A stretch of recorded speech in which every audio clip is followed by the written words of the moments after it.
A noite caía como um manto negro sobre a cabana solitária, envolta em um silêncio sepulcral quebrado apenas pelo crepitar da fogueira e pelo uivo distante de um lobo. Sentado em frente ao fogo, com o rosto marcado pelas linhas do tempo e da solidão, eu, José, me sentia um náufrago em um mar de incertezas. Minha vida, outrora repleta de alegria e amor, havia se transformado em um pesadelo macabro após a morte trágica de minha amada Maria. Desde então, a cabana se tornou meu refúgio, um santuário contra as memórias dolorosas e a solidão que me consumia. Mas, nas últimas semanas, algo sinistro vinha perturbando minha paz. Uma presença invisível me acompanhava, como uma sombra que se esgueirava pelas frestas da noite. Sentia seus olhos me observando, cheios de uma fome voraz que me gelava a alma. Noites a fio, eu me torturava com pensamentos macabros, imaginando a criatura que me espreitava nas trevas. Um monstro saído dos meus piores pesadelos, com garras afiadas e dentes ensanguentados. A cada som estranho, a cada galho que se quebrava na floresta, meu coração disparava em pânico. Uma noite, a criatura finalmente se revelou. Em meio à tempestade que açoitava a cabana, ouvi um uivo gutural, diferente de tudo que já havia escutado. Arrepiado de medo, corri para a janela e, à luz dos relâmpagos, vi uma figura monstruosa se aproximando. Um lobisomem, com pelo negro e olhos vermelhos como brasas, me observava com uma ferocidade que me fez gelar o sangue.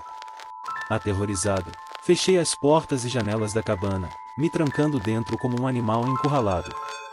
Passei a noite toda em vigília, esperando o ataque que eu sabia que era inevitável.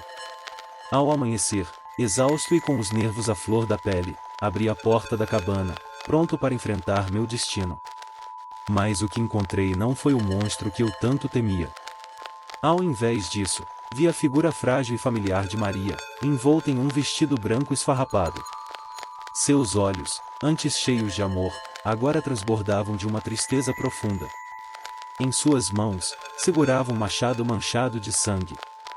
Em um momento de horror e angústia, compreendi a verdade terrível. Maria era a criatura que me atormentava. Ela, a mulher que eu tanto amava, havia se tornado um monstro, presa em um ciclo de fúria e violência. As lágrimas brotaram em meus olhos enquanto eu a observava, incapaz de articular uma palavra. Com um gesto de desespero, Maria se aproximou de mim, o machado levantado. Eu fechei os olhos, esperando o golpe final. Mas, em vez da dor, senti apenas um abraço apertado e caloroso. Maria me abraçava com força, chorando baixinho. Naquele momento, percebi que a criatura que me atormentava não era um monstro das trevas, mas sim a alma torturada da minha amada. Uma alma presa em um corpo amaldiçoado, incapaz de controlar seus próprios impulsos. Com o coração partido, mas tomado por uma compaixão profunda, abracei Maria de volta. Juntos, choramos a perda de nossa felicidade, lamentando o destino cruel que nos havia separado. Naquele momento, diante da dor e da tragédia, senti um amor ainda mais forte por Maria, transcendendo os limites da vida e da morte. A partir daquele dia, cuidei de Maria com todo o meu amor e dedicação. Ajudei-a a controlar seus impulsos monstruosos, ensinando-a a canalizar sua fúria para outras atividades. Com o tempo, ela se tornou mais calma e controlada, ainda que a tristeza e o arrependimento nunca a abandonassem completamente. Juntos, vivemos na cabana solitária, rodeados pela natureza e pelo silêncio. Uma vida simples, marcada pela dor e pela perda, mas também pelo amor e pela esperança. A história de Maria e eu se tornou uma lenda macabra na região, contada em sussurros ao redor das fogueiras. Uma história de terror que serve como um lembrete do poder do amor e da compaixão, mesmo nas situações mais sombrias. Numa noite sem luar, a fome de Maria se tornou incontrolável. Seus olhos, normalmente castanhos e gentis, brilharam com um vermelho intenso, e seus ossos começaram a se contorcer e estalar. Eu a observei, impotente, enquanto a transformação acontecia. A mulher que eu amava desaparecia diante de mim, dando lugar a uma criatura grotesca, sedenta de sangue. Desta vez, porém, a fúria de Maria não se voltou contra mim. Ela olhou para a porta da cabana, como se atraída por uma força invisível. Antes que eu pudesse reagir, ela saiu disparada para a floresta, o uivo gutural cortando o silêncio da noite. Tomado pelo medo e pela angústia, a segui com passos trôpegos.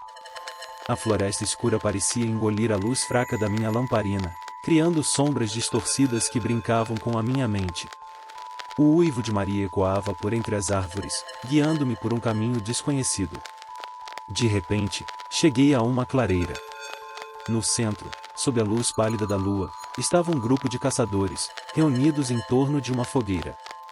Seus rostos, iluminados pelo fogo, exibiam expressões de medo e excitação. E no meio deles, lutando com uma ferocidade sobrenatural, estava Maria. Meu coração se apertou. Eu sabia o que estava para acontecer. Com um grito desesperado, corri na direção de Maria, na esperança de detê-la. Mas era tarde demais. Um tiro certeiro atingiu Maria em cheio, e ela caiu no chão com um grunhido. Os caçadores, apavoridos, apontaram suas armas para mim. Mas antes que pudessem reagir, senti uma mudança dentro de mim.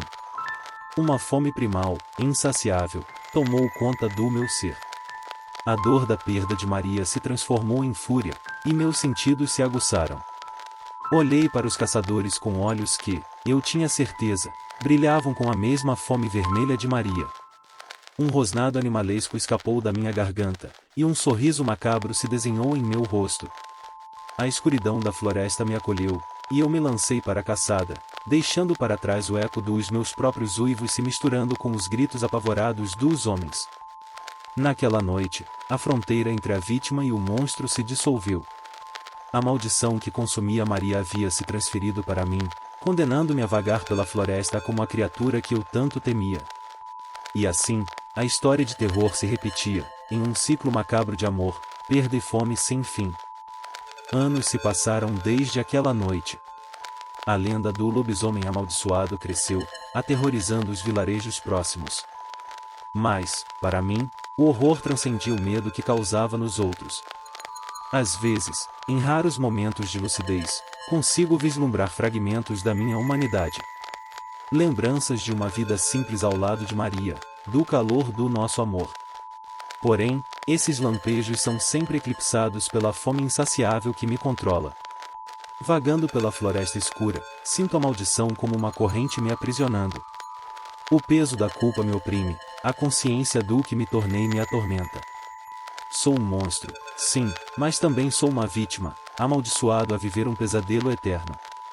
Nas noites de lua cheia, olho para o céu estrelado e me pergunto se há alguma redenção possível. Se existe algum lugar onde o amor e a dor de Maria possam finalmente encontrar paz. A resposta, assim como a floresta que me cerca, permanece envolta em um silêncio sepulcral. Talvez um dia a maldição se quebre, ou talvez eu a carregue por toda a eternidade. Mais de uma coisa eu tenho certeza e minha história serve como um aviso.